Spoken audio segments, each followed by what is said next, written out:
Well, my fellow salty frogs. Breaking news. Connection in another country. He's kind of salty. He's kind of celebrating um, the uh, theft of our American election. I'm not gonna lie, he's celebrating, you know. But anyway, the digital war continues. And in that digital war, there is, oh, I see. He has an access account. So, let's see. Let's see here. Excuse me. There's a paywall here. Um,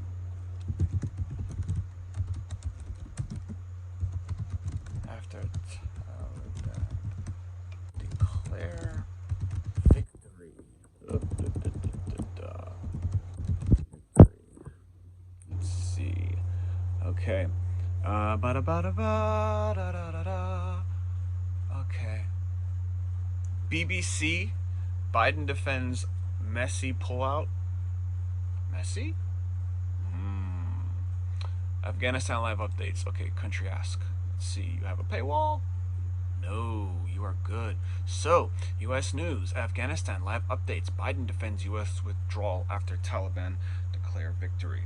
Now, who was it that gave them all those weapons?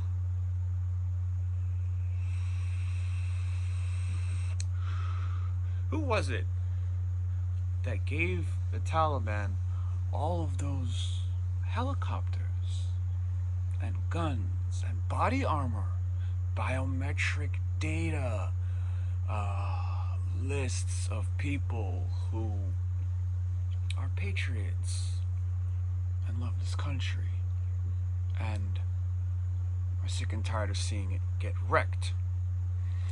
So, 1 hour ago, updated. There's the Taliban. They got their flag on this Toyota. What is that? Go big. No, not go that way. Go big. Okay, what's that? Toyota Hilux? Let me get that a little bigger. Come on. Get bigger. Get fatter. Damn, it won't get any bigger. It looks like a Hilux. Toyota Hilux. A little pickup truck. And they're all decked out in all the gear that Biden gave them after he pulled the air support from the Afghan army, which is very, very lazy and lax. They never really wanted to fight for Afghanistan. I don't believe it. Nope. President Joe Biden delivering remarks on Tuesday on ending the war in Afghanistan in the state dining room of the White House. Skirt! Atlanta. Tyler Perry Studios. Washington. They say Washington. We know it's Atlanta. President Biden on Tuesday hailed what he called the extraordinary success of the evacuation. Meanwhile, German kid, you know, they're hanging people from helicopters. Biden left. The U.S. Army left their dogs behind.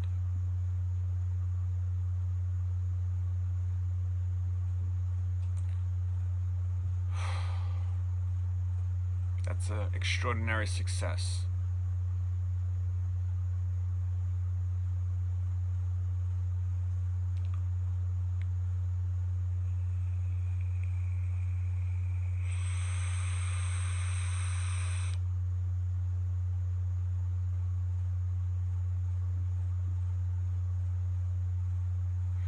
Stunning success.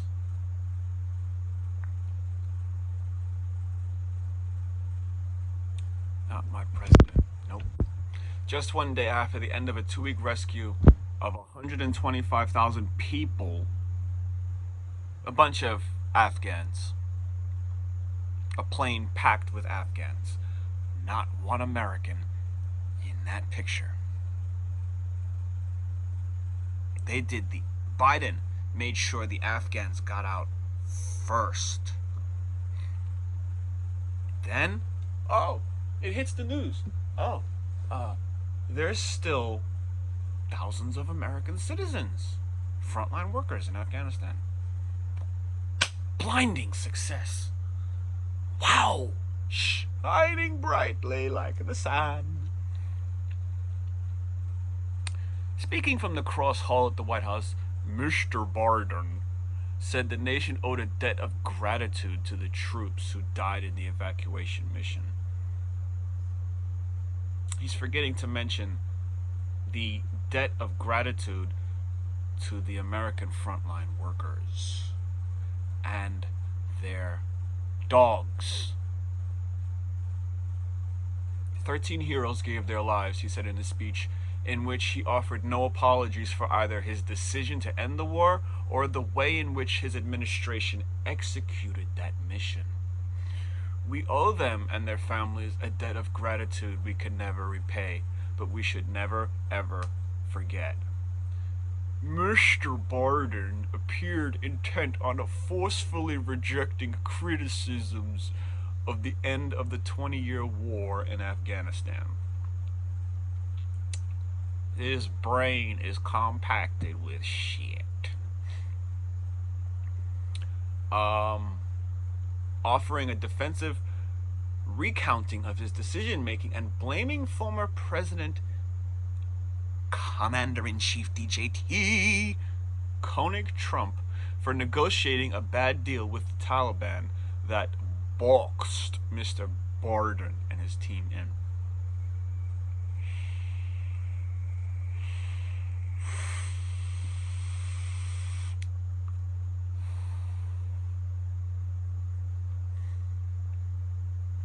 That was the choice, the real choice between leaving or escalating, Mr. Biden declared. He's a pussy, Mr. Biden declared, his tone angry and defensive as he opened the first minute of his remarks. Yeah, I was not going to extend this forever war. So you left American citizens and vital American assets, living and inanimate,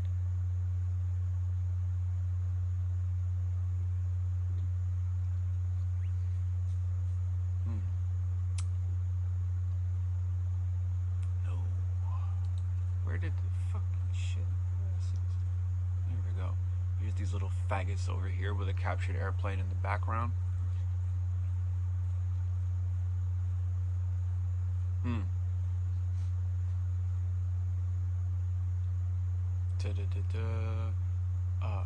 Here we go. I lost my place here.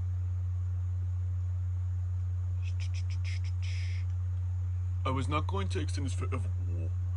Before Mr. Biden's speech, Jen, always on the sake, the White House replica press secretary in fraud, had said the president would lay out his decision to end the war in Afghanistan after 20 years, including the tough decisions he made over the last 7 months. The tough decisions. Oh my God, everything is COVID. Tough decisions. I can't make mask mandates national law. All I can do is make it federal. And then first thing I do, I celebrate by not wearing a mask. Oh my God, and singing this weird song. Singing to this weird, creepy song. What the fuck? Okay. Tough decisions he made in the last month since he took office to bring the war to a close. She said he will make it clear that as president, he will approach our foreign policy through the prism of what is in our national interests. Big lie, you just got caught. Boom. Including how best to continue to keep the American people safe. I don't trust the former vice president. I don't trust this nigger. He is.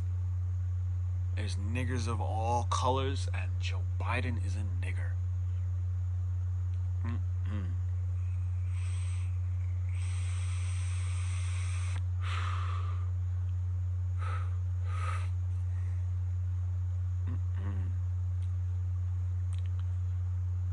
Psaki also told the resident, said that the resident would thank commanders and service members, quote unquote, who executed a dangerous mission in Kabul and airlifted more than 124,000 Afghans, people, to safety. He will also offer thanks to the veterans and volunteers who supported this effort. Is he going to thank Trump? No. The resident delivered his remarks almost 20 years after the United States ousted the Taliban from power in the wake of September 11th attacks. So they're giving Bush credit for ousting the Taliban. Bush don't deserve no credit for starting a war. Okay? And just a day after the last American troops and diplomats departed the country, which is once again under Taliban rule. Oh, is it really? Is it really? Mr. Biden pointedly did not announce the news on Monday that the final transport plane carrying American forces had left Afghanistan, leaving instead to Pentagon officials who briefed reporters after the plane had left Afghan airspace. On Sunday, he declined to answer a question about Afghanistan from a reporter following his trip to Dover Air Force Base in Delaware to witness the transfer of the remains of 13 American service members killed in a bombing attack at the Kabul airport last week, the final U.S. casualties of war. Now, 13 is a significant number because it is akin to the lightning-struck tower card of the tarot.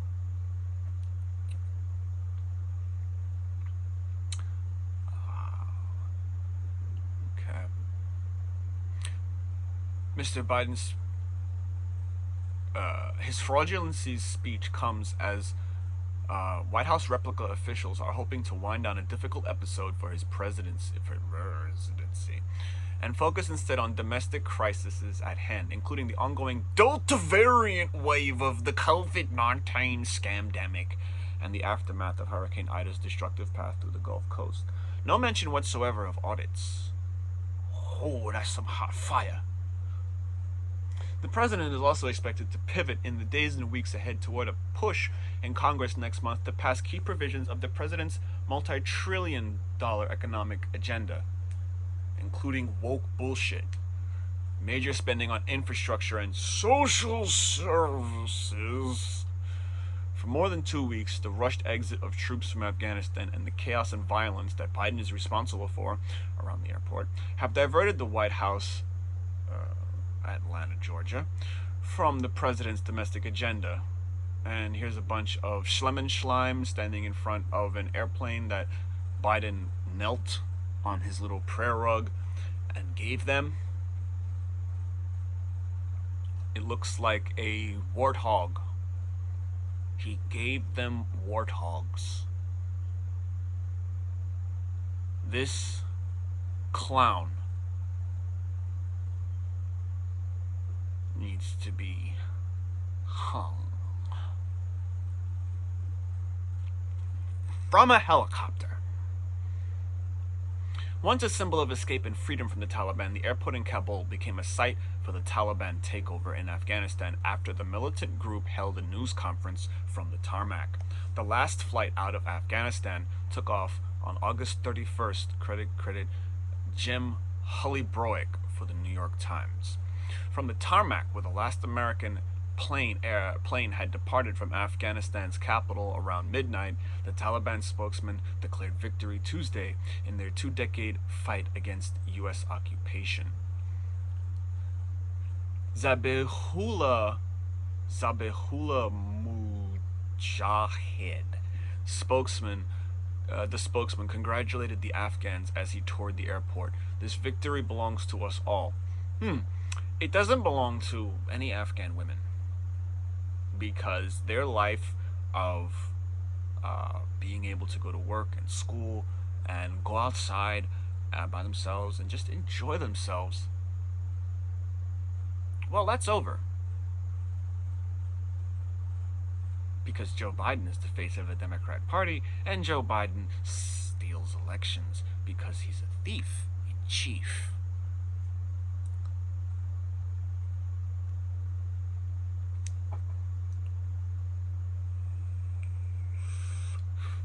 Fuck this battery. It's dead. Yeah. Belongs to us all. Mujahid made the declaration as he led journalists through a facility littered with the remains of the frantic operation to evacuate tens of thousands of Afghans fleeing the new reality of life under the rule of the militant group. But celebrations by the Taliban are likely to be short-lived. The group now faces the daunting challenge of governing a desperately poor and polarized country, plagued by food and cash shortages. Terrorist threats, and an intensifying humanitarian crisis, which Joe Biden is fully and totally responsible for. A third of all Afghans face what the United Nations calls crisis levels of food insecurity. Mujahid, flanked by Taliban officials and fighters from the group's elite unit, now armed with American weapons, courtesy of Joe Biden, said that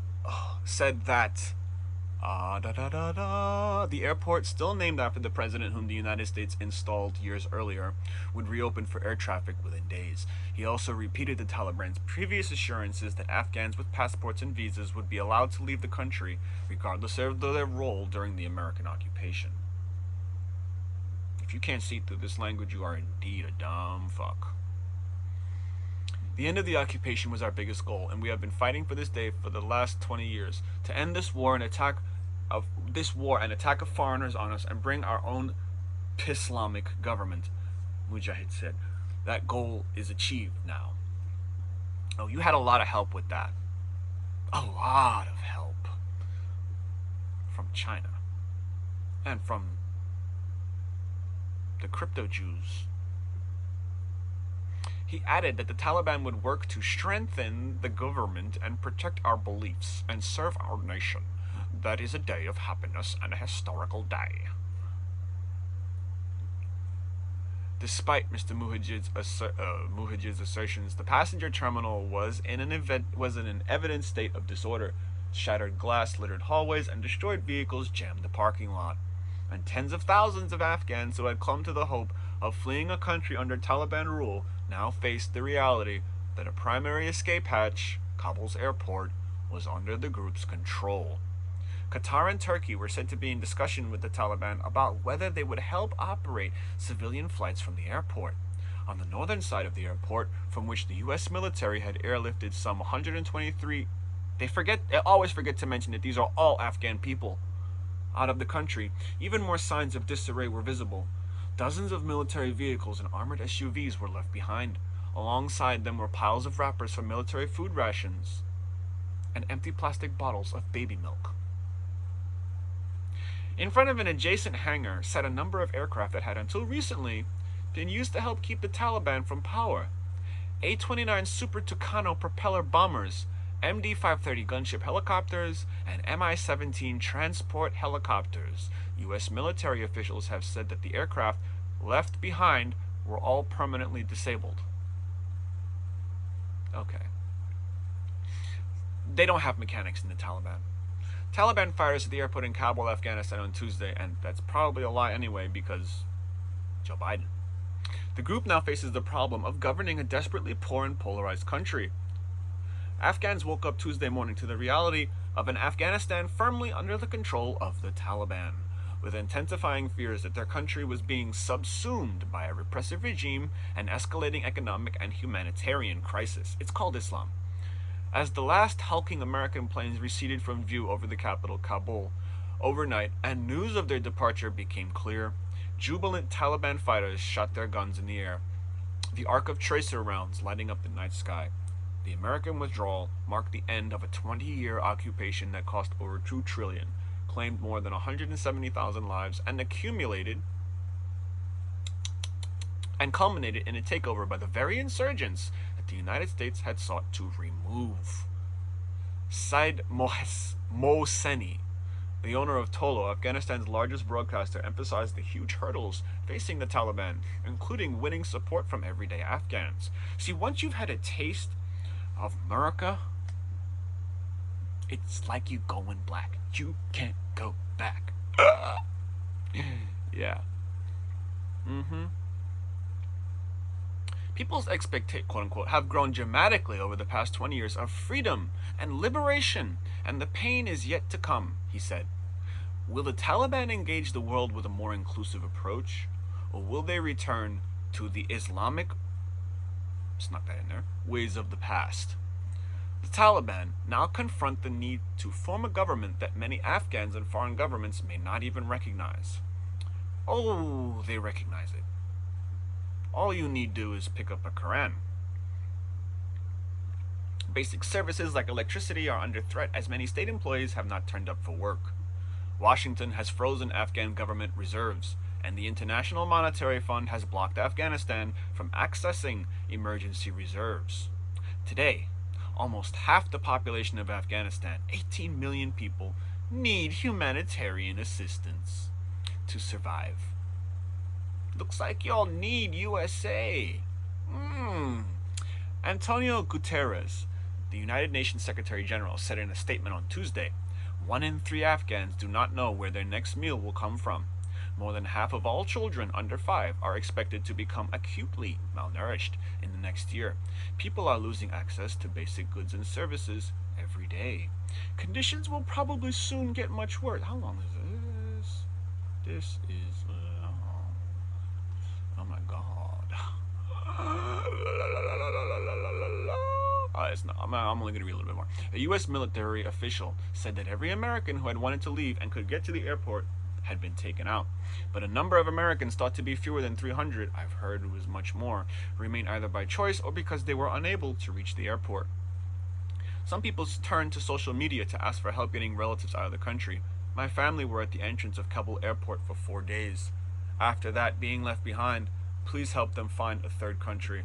One man who identified himself as a former British military interpreter wrote in a publicly visible message on Twitter to a British lawmaker. Since capturing Kabul, the Taliban has sought to rebrand themselves as more moderate. Oh, they're hanging people. That's moderate. Are they all gay? But they're hanging from the helicopter? Or are they just Americans? You know, a Muslim would understand. And there's really no difference to them.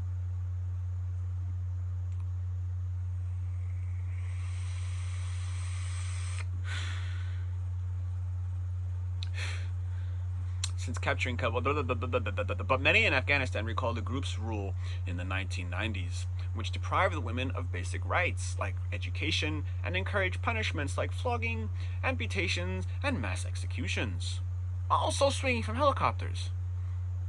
The early signs of the Taliban's behavior do not look encouraging. Since capturing Kabul on August 15th, they have cracked down on protests, violently suppressed the news media, and rounded up opponents. And while pledging to respect women's rights, they warned the women of Afghanistan that it might be safest for them to remain home. That is, until the rank-and-file Taliban fighters have been trained not to mistreat women. Taliban fighters were wearing the uniforms. Oh, Special Forces Commando. They even gave them patches. Biden even gave them patches and dogs to torture. Unreal. The level of treachery. I don't know what else I expected, but wow. Wow, wow, wow! Taliban fighters wearing the uniforms and insignia of the former Afghan commandos as they secure He gave them everything. As they secure an inventory helicopters destroyed by departing U.S. forces at the airport in Kabul, credit Victor J. Blue for the New York Times. Even as the United States finalizes its departure from Afghanistan, it faces a dilemma there as wrenching as any during the 20-year war. How to deal with the new Taliban government. Kill them all. Burn it with fire. Crusade! The question is already manifest in the debate over how deeply to cooperate against a mutual enemy, the Islamic State branch in the region known as ISIS-K. Another, whether to release $9.4 billion in Afghan government currency reserves that are frozen in the United States. Handing the Taliban billions would mean funding the machinery of its ultra-conservative rule. But withholding the money would also all but ensure a sudden currency crisis and halt to imports, including food and fuel, starving Afghan civilians whom the United States had promised to protect. These are only the beginning. Washington and the Taliban may spend years, even decades, pulled between cooperation and conflict, compromise and competition, as they manage No, we do not negotiate with terrorists. Burn it with Crusadian holy fire. Okay? As they manage a relationship in which neither can fully tolerate nor live without the other. We can live without the Taliban, okay? You weak little shit.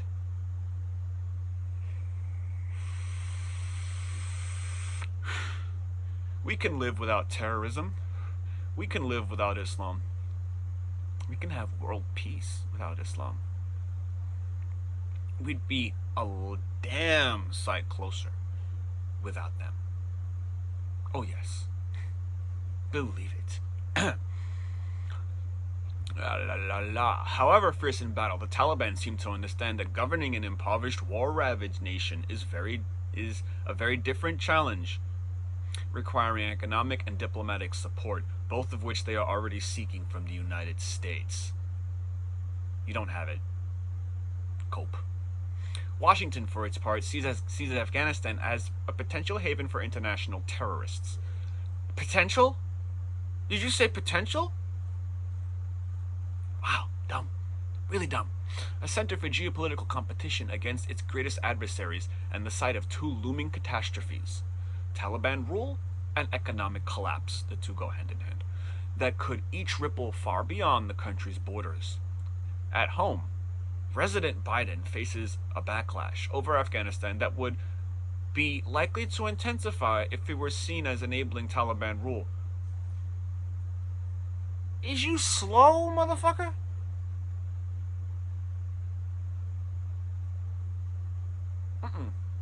I saw you in that spot an hour ago. I came back and you was 2 millimeters. You had moved.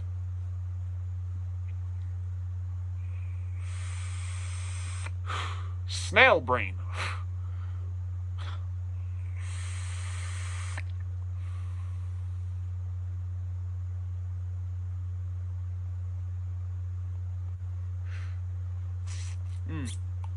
But he may find that securing even the most modest American aims in the country requires tolerating the group that now controls it. No! Crusade. Burn Trump. If you see this video, stop playing around.